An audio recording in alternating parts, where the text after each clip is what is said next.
palantaw na ko sa inyo habagya ang iyang suwab mga ka-farmers tara. So nasinaw-sinaw na gud siya gamay no arang hait na gid siya no tara.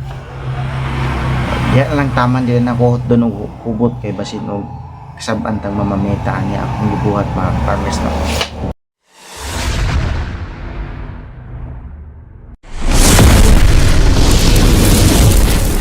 Farmers na napod ko ipalitin din sa inyo mga farmers. Okay, kagahapon pa niniabot mga farmers na dihatod sa tuwang na partner kay yang ipabaid kay habol na lagi kuno kaayo ni mga farmers na dugay na ni siya ko wala mabaid mga farmers kini siya ni turn over na pud gipaulian niya.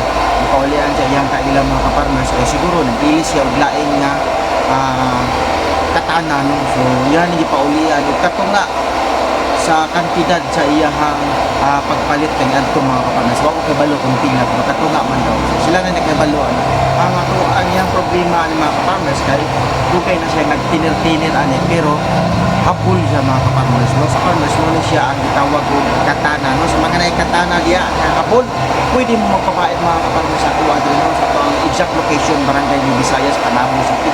Ako ipalantaw sa inyo mga kapartners ang iyang blade kung ano nakaingon sila nga hapul siya. So mo na siya mga kapartners. Excuse me po diha kang mamameta, let me show this way.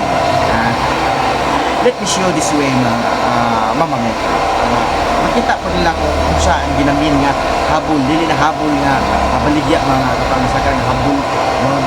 Namang istorya nang namaligya og sundang og namaligya og habol mga kapangas na istorya ana niya. So kini siya habol nga dili kadulot siya. Kadulot gud siguro ni siya basta ko siguro nagapak di niya siguro. Gusto siguro nila nga nagikap na anit ang siguro kaayo. So ni siya mga kapangas ang atuang kinadahan karon mga kapangas no dili pagbaid ani katana. So nakita na ko sa inyo mga farmers kini siya ordinary lang diha kini siya nga katana blade mga kapangas no.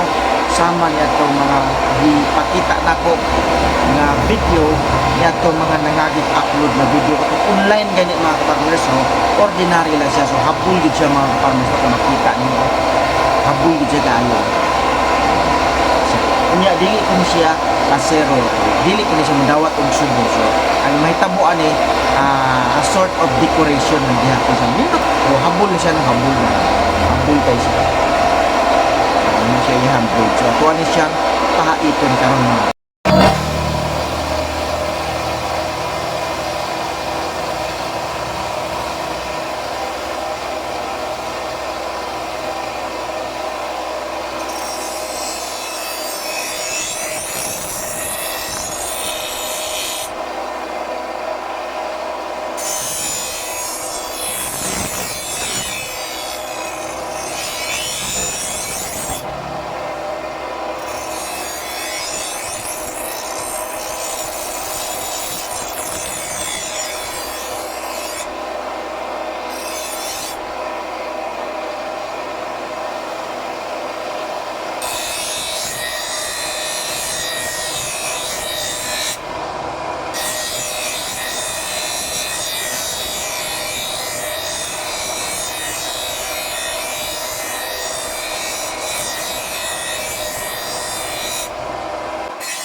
og niya na mga kaparmers no nahumanan ako og kumbate mga kaparmers no nahumanan ako og pasinaw gamay lang noon dili ako sinaw ipahait og gamay kay di man pud si kay hait mga kaparmers no kay di man siya zero mga kaparmers pero palantaw na ko sa inyo habagya ang iyang suwab mga kaparmers tara.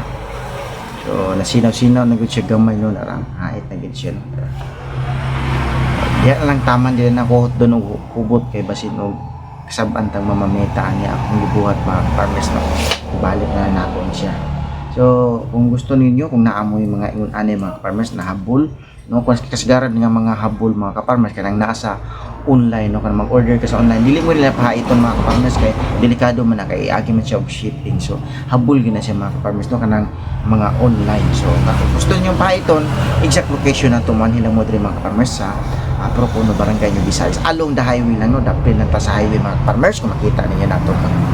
Tara, no? Wala siya, no? Dapil lang ta sa kalsada. So, Barangay New Visayas, Panabo City. Ato diri lang tama ng pagpalili. Daghang kay salamat sa inyo. Paglantaw na ako ang imong video. Bye!